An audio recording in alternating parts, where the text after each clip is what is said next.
Giorgio Moroder is a gentleman who was contacted by Daft Punk to work with them on their album titled Random Access Memories.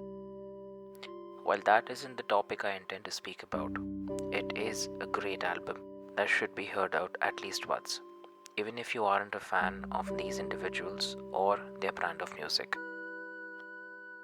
Now, this album is something that I had heard many years ago.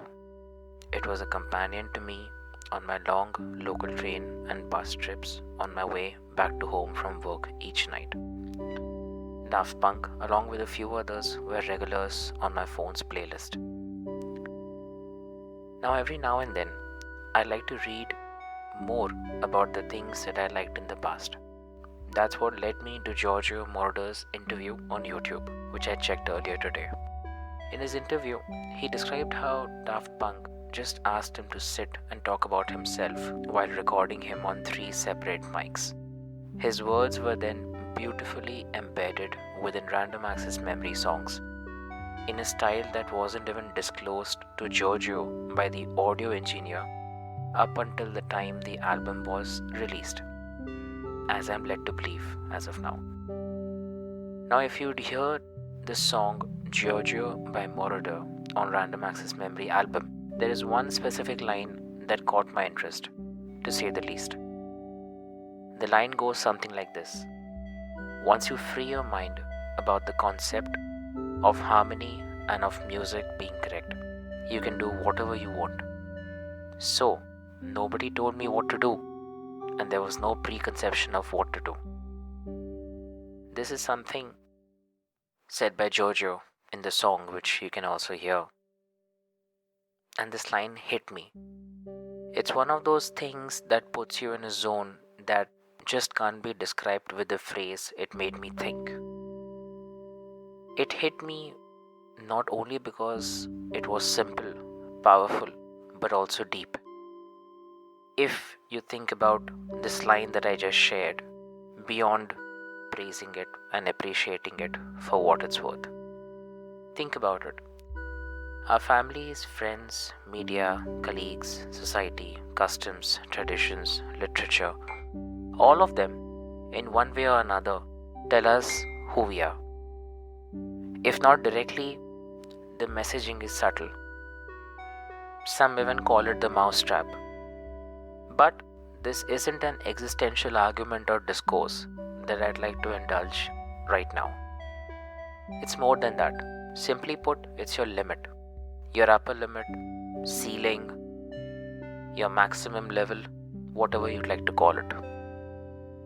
Using our basic senses, we experience our life and people around us, and we accordingly understand internally what we are capable of, what we should and shouldn't like, what we can do and what we would never do. Even if some of that never to do tends to come into our mind space every now and then, we still in a manner ignore it. Our mind is made up, and we console ourselves that these thoughts that come to us sometimes, they are just fleeting. They are not permanent. They have no grounding.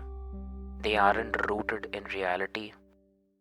And that's because, at least the way I think, the way I perceive what I feel and what other people feel, is that there's A list of things that you are good at and which you can do. Then there's B list of things which you know you aren't good at. And then there's a C list of things which we haven't even considered. And therefore we don't even know if we are good at them, bad at them, or what. And so we temper our own fabric of life and thought. In some ways, and yes, I understand this may sound dramatic to some people, we quite possibly can clip our own wings if we had any.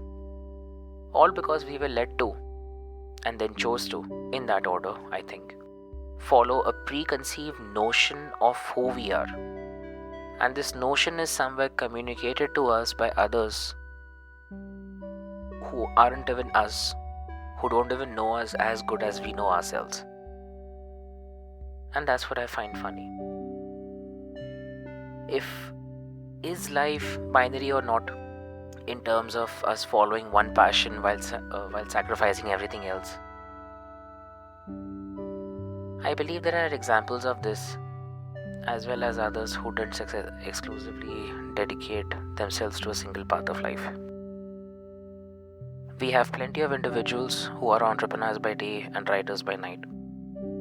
One of the popular examples would be that of Joe Rogan. This man here is not just someone who's been trained in the mixed martial arts, but he's also someone who's called fights, interviewed thousands of people, owns a nutraceutical company, as well as him being a globally renowned stand-up comedian. Perhaps this example and many others like him attempted to live life without a guide or a rule. They figured out things themselves for themselves while using the wisdoms of others only as a guide and not as a stone-etched commandment. Do we do that? Do you do that? Do I do that? Now that's a thought we must give some time to, shouldn't we?